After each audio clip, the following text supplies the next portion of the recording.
I always wanted to leave the door open and have choices. So that's why I got my MD, but also my PhD. And so my first job was half research, half working as a medical director of the blood bank. And after a year or two, my boss had a heart-to-heart talk with me, and she said, Kim-Ann, your eyes light up when you work in the blood bank.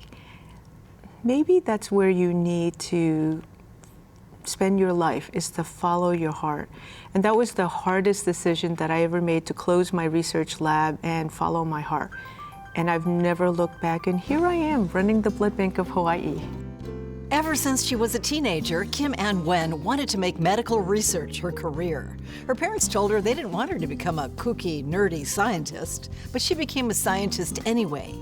And then her heart took her down a different path. Kim-Anh Nguyen next on Long Story Short. One-on-one engaging conversations with some of Hawaii's most intriguing people. Long Story Short with Leslie Wilcox. Aloha mai kako, I'm Leslie Wilcox. Dr. Kim-Anh Nguyen moved to Hawaii in 2013 to accept the position of Chief Executive Officer of the Blood Bank of Hawaii. It was the job, not the culture, that attracted her to Hawaii, because she'd become accustomed to fitting in where she was. When she was 7, her family was airlifted from Vietnam as the war ended. Their new home turned out to be New Jersey, and the name of her English language teacher?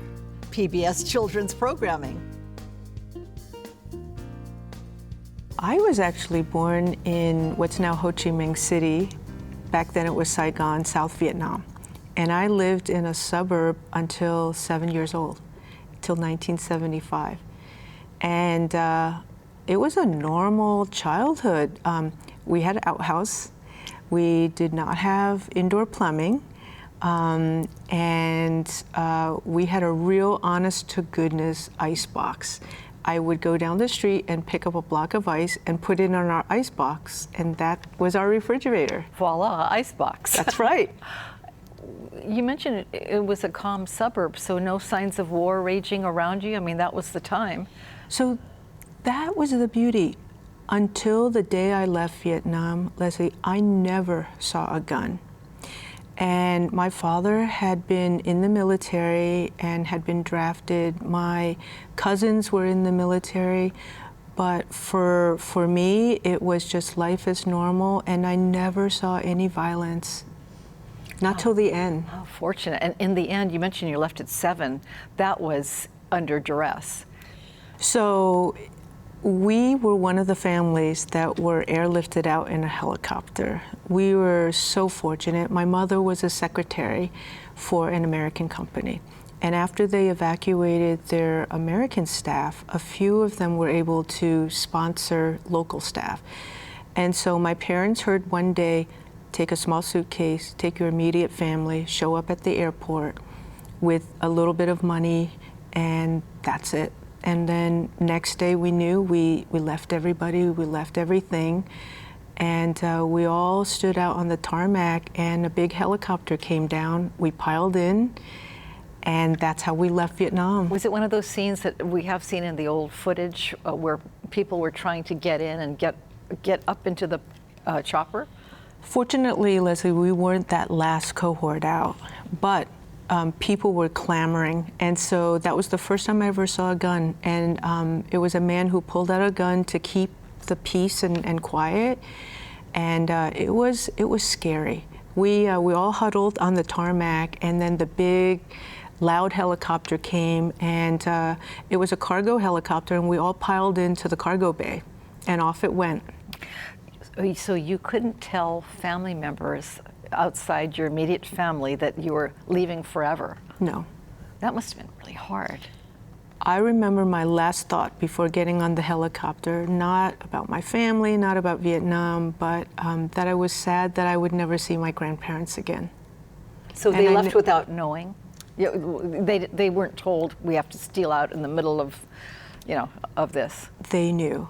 They knew. And they knew also that most likely that this was it. And it was. And they knew they couldn't go? They couldn't go. But they were glad to see you have a chance to go, I They presume. wanted the best for us, but they knew that they couldn't go. And so that was the bittersweet part, Leslie.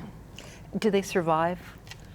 So they did, and they lived a long life, but I will say it was a very, very hard 10 years after the fall of Saigon. Very hard times. It must have been hard. Meanwhile, you're in a new country, learning a language and have your own challenges. That's right. So to continue the story, that helicopter touched base in the middle of the Pacific on an aircraft carrier, which landed in Guam. So we actually lived in Guam for a little bit, and then we eventually ended up on the mainland, made our way in tent cities, aircraft hangars, and we were the first cohort in the refugee camp at Fort Chaffee, Arkansas. And that was a beautiful time for us. We actually lived in the barracks with hundreds of other refugee families. That was beautiful? Yes, because it was a permanent dwelling. It wasn't, for the first time, it wasn't an aircraft hangar or a tent. And so each family was separated in the barracks by a blanket that was hung from the ceiling. And we made friendships there that survive to this day. Yeah. Eventually you were relocated? That's right. So after about 3 months, we were sponsored by my mother's company, and we ended up in a town called Fairlawn, New Jersey. And I remember we landed at the Holiday Inn on a Friday, and on Monday, my mother reported for work. And it was just before the American bicentennial. Pretty amazing. Pretty amazing. And could you speak English at all? I spoke no English, zero. My father spoke no English, and my mother had a rudimentary knowledge of English. That's it. And how were you received by the folks of New Jersey? You know, looking back, Leslie, and this is one of my life lessons, American people welcomed us with open arms. No prejudice? Oh, we had the prejudice and, the little taunts from kids, but the most important thing is we had a lot of help. And so what I've learned from that is success is part individual effort, but a lot of it is systems. Well, your mother's company deserves a big, kudos to them. That's right. Relocation, took you out of the country and then gave your mom an immediate job. They were so good to us. They helped us find a house. And you know what they got out of it, Leslie, was they got 2 employees that worked there their whole lives and advanced within the company. Who's the other employee? My father. Oh, he joined as well. That's right. He ended up working in building maintenance, which was what we called facilities at the time, and he worked there for over 20 years. My mom retired there. She started as a secretary, went back to school, and ended up in the accounting department. How did you learn English? I learned English through PBS, believe it or not. Did you? I learned English watching Sesame Street, The Electric Company, and Mr. Rogers' Neighborhood. Well, True that's story. wonderful. True story. And that got you what you needed? Or you got enough English from that to build on? TV can be amazing. I was a latchkey kid, and so I watched hours and hours and hours of good old-fashioned TV. Wow, and you had good taste. You went from PBS. I did. And how was it in school? It's hard enough to progress, in learning when you're, but your language challenged in the beginning. So I was very fortunate in that I was 7, which is around the age for critical language. So yes, I didn't know any English, and so I started taking remedial classes. And but my teachers were very good to me, and I learned very quickly. Like, again, TV and Sesame Street helped a lot. So did you become a Jersey girl? I did. I grew up in Bergen County, New Jersey. So Fairlawn. So when I'm stressed out, sometimes I say, come with me to Fairlawn, hot dog. My mother has a part Vietnamese, part Jersey accent. So I cringe. Her voicemails, hi, this your mom, call me. That's so funny. And actually, she's originally from North Vietnam, That's so the right. accent is probably even more different. Funkier. That's right, that's right. So when I speak Vietnamese, I actually speak with a northern accent, a pronounced northern accent, but I grew up in the South. How long did you stay in New Jersey? That was where you spent your entire childhood? I did. We spent our entire childhood there. My mom still lives in the house that I grew up in. My sister lives in New Jersey, and I'm the one that's gone far, far away. You know, whenever you've had something sad happen and you find yourself in a better place at that time, you've still left your home, you've still left a place that you meant to stay. I mean, how do you feel about the loss of that country for you, your nation? It's there. It definitely is there. I've learned so much from it, but there are trade-offs. So, for instance, very fortunately, the town in New Jersey where I grew up, there were no darkies, as I call it. We were one of the few minority families. So the good news is I don't speak with a Vietnamese accent, very assimilated. The trade-off is, my Vietnamese is not that good. And even today, I have remote, very loving, but remote relationships with my family, and so it really is bittersweet. There is some loss, but so much more gain. Did anybody begrudge you jumping at liberty? I'm going to be honest, Leslie. There's a bit of survivor's guilt among some of us that left for better lives. Among families, there is sometimes hard feelings. For the most part, I think that's water under the bridge, and most families have reunited, and obviously we love each other, but yes, there were some hard feelings. There were some hard feelings, jealousies, misunderstandings.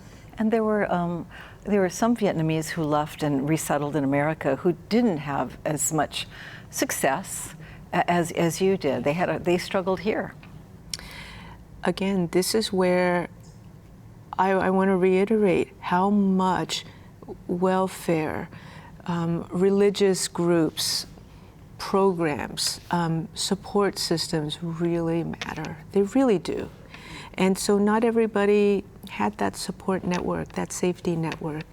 Some of it was individual effort, but a lot of it was luck and the assistance and the altruism of others. By the time Kim-Anh Nguyen finished high school, she had decided that she'd become a scientist. She credits those who helped her along the way to achieve her dream, but at the heart of it was her own passionate curiosity and determination. You went to Ivy League universities, BA, MD, PhD, very impressive. Harvard and the University of Pennsylvania. Wow. Okay. How did all that happen? Were you really, I imagine you were really quick in science, math. Again, I think it's a combination of my own gumption, if you will. If I were to describe myself, Leslie, I would say that my intelligence is average. I doubt average. it.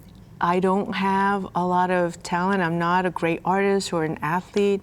I think I have curiosity and gumption, so that's number one. Number two, though, and I think just as important, I had so much help and support. I had the best teachers who believed in me and said, kid, you can do it if you want to. I had scholarship programs that were made available. So it truly was a combination of individual effort, but systems to help support that individual. But once you got into one of those systems, and Harvard is a good example. I mean, it's a tough place to be. It's very, very competitive, and there's a lot of undercurrents there. How did you handle that?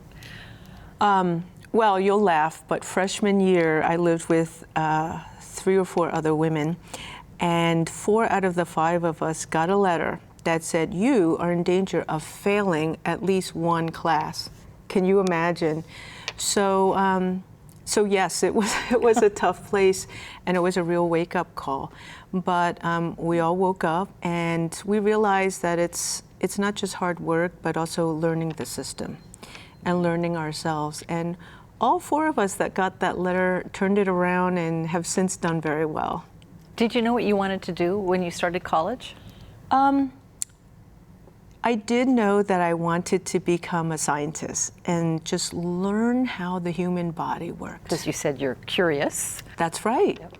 And it was about how the human body worked. Absolutely. And so I always wanted to be a scientist, but sadly my parents were quite dismayed because they did not want me, a girl, to become a quirky, kooky scientist, as they called it. And so they were hoping against hope that I would change my mind. Never did, though. You wanted to be a researcher to begin with, didn't you? I did, and I had some wonderful mentors. And I actually did get my PhD and started my career as a researcher. Then what happened? Well, I think I followed my heart. My first job was half research, half working as a medical director of the blood bank. And I spent more of my time doing the blood bank medical director job than my research job. Where was this? This was at the blood bank in San Francisco. And after a year or two, my boss had a heart-to-heart talk with me, and she said, "Kim-Ann, your eyes light up when you work in the blood bank. Maybe that's where you need to spend your life, is to follow your heart." And that was the hardest decision that I ever made, to close my research lab and follow my heart. And I've never looked back, and here I am running the blood bank of Hawaii. I don't know anyone who grows up saying, "I'd like to run a blood bank," but I can see how fulfilling it is to do so. One of the best decisions I ever made in my career, Leslie, was to come work at the blood bank of Hawaii. Did you answer an ad for that?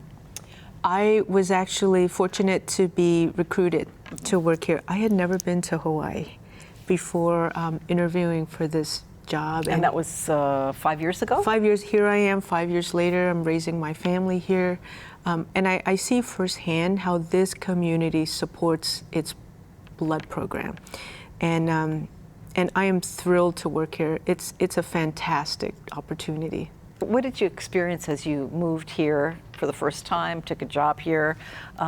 You never lived in a state where you said there weren't any Asians where you grew up. I think people who live in Hawaii sometimes may not know how lucky we are here. Because as I look around, there are people who look like me, not just around, but police women and men look like me. The mail delivery person looks like me. That's not true everywhere. And so I think Hawaii is a special place. It really, really is. We grow and live together, and we understand diversity. Had you missed that, or did you not have it so you didn't miss it? I felt it keenly, Leslie, coming from Vietnam to New Jersey. And that was double because you were. That's right. You're an immigrant. That's right. And I took it in stride, because what choice do you have? But coming to Hawaii and seeing how we all, for the most part, are able to live together, what we have here is special. What was it about the blood bank that got you going? So the beautiful thing about working in a blood bank is that I can use the medicine that I learned, that I got trained in, but it's also a community resource. It's a mom and pop small business, and it's also a nonprofit. And so all of that combined, I think, makes the blood bank work fascinating. And you save lives. At the end of the day, I come into work to save lives. Yeah, that sounds like a very fulfilling mission. It is, and what we do is we connect donors in the community to patients in the community. So it's a full circle.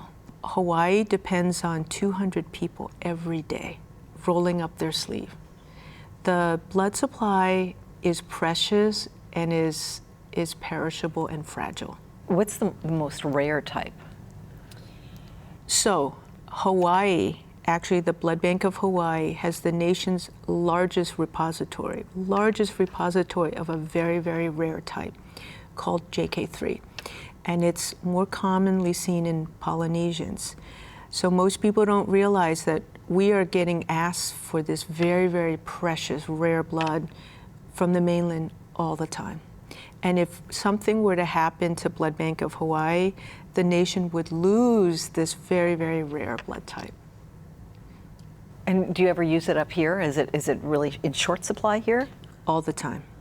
All the time. And so we're very fortunate to have a small group of donors, and we're always screening the population to look for that next donor. Are there cultures here, since we have so many, that have different views about blood gifts?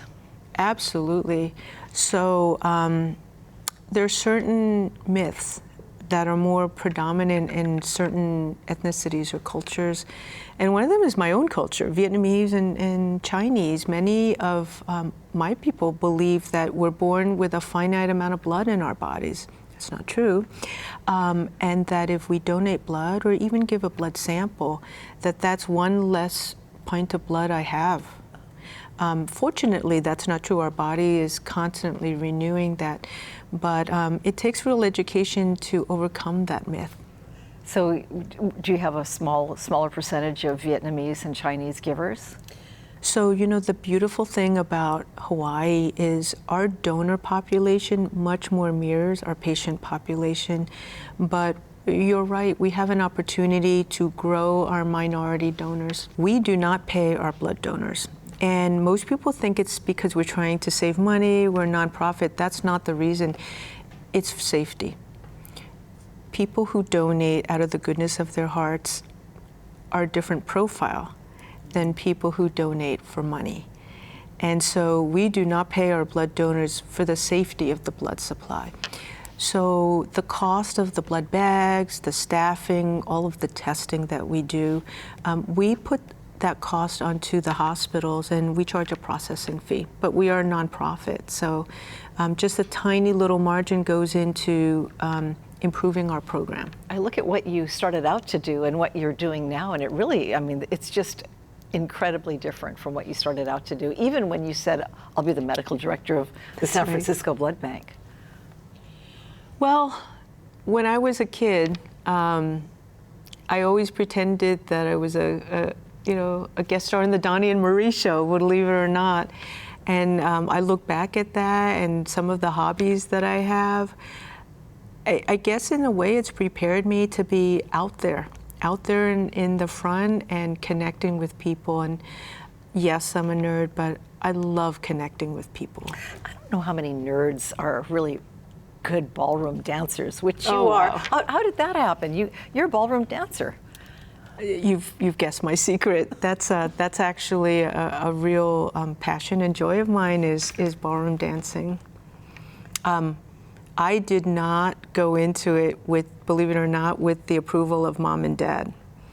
They really did not support my having one man in my arms 1 minute and another man another minute. But Were you in high school when you started? I started in college. And I caught the bug, and it's fun. I love music. It's fun, it's social, awesome exercise. And it's a way to express myself because different songs call for a different character, and it's a different part of command that comes out. So in a way, that is my job now. I saw you in I don't know if it was YouTube, it was Oh a my video gosh. with your husband Oh my gosh. dancing at the blood bank. I owed my husband a lot of honeydews for that one. I think that just goes to show I'll do anything for Blood Bank of Hawaii. At the time of our conversation in the spring of 2018, anything included leading a capital campaign to raise money to build a new facility for the Blood Bank of Hawaii, which was displaced by the Honolulu Rail Transit route.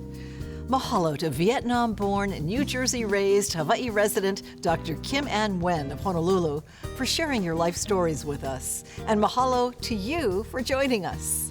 For PBS Hawaii and Long Story Short, I'm Leslie Wilcox. Aloha nui. For audio and written transcripts of all episodes of Long Story Short with Leslie Wilcox, visit pbshawaii.org. To download free podcasts of Long Story Short with Leslie Wilcox, go to the Apple iTunes Store or visit pbshawaii.org.